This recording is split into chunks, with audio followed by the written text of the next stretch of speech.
Bradley, your local realtor here. Had a chance to do my second open house this past weekend and decided to make a video on comments I hear about at open houses. This video in particular will be about people saying that the prices are too high for a particular home they're looking at. So first of all, overall prices are high. They've skyrocketed over the past couple of years with everything going on here and internationally. But for this home in particular, 4 bedrooms, 5 bathrooms, almost 3,000 square feet, 2-car garage, sitting on a small lot, over in Los Colinas where I was at this past weekend. It was priced at $650,000. So just for any new home buyers or potential home buyers, make sure you know how prices are figured out. Realtors look at what's been sold in the past, what's currently on the market, compare their features, compare how long they took to sell, or if they haven't sold or not, if they were expired, and come up with a price for the house they're about to list. So that's how you come about with prices on new listings. So again, this one's $650,000. Now, if you look in that zip code where I was at this past weekend, houses with 3 to 5 bedrooms, 4 to 6 bathrooms, not too old, 2-car garage.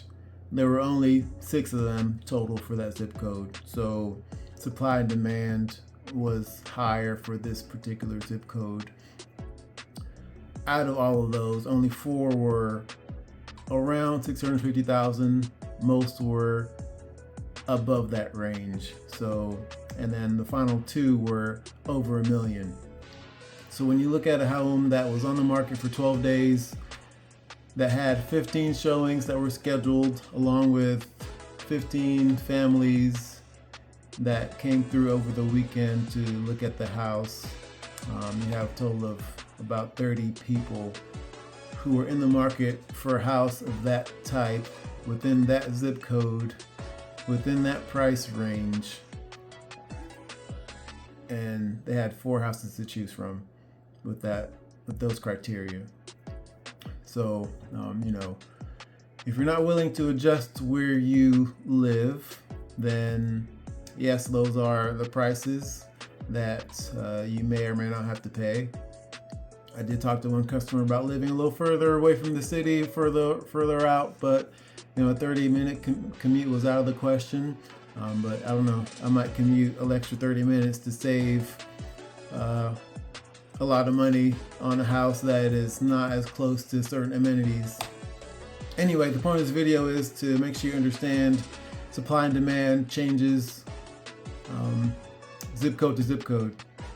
You might see the news where they give you overall stats of Texas or overall stats of DFW, but your realtor should be able to dig down and look at a particular zip code, especially if you're saying you want to live in a particular area, and tell you if there's going to be challenges finding something for you in that area or not, or recommend someplace else that you might look at living to save $100,000 or more if you live further away from a city, in less established areas where there's more competition of new builds versus previously owned homes, to where these builders are providing incentives and whatnot to get into their homes versus established areas where there's no room for new build houses, and you have the amount of homes that you have there and there's no changing that. So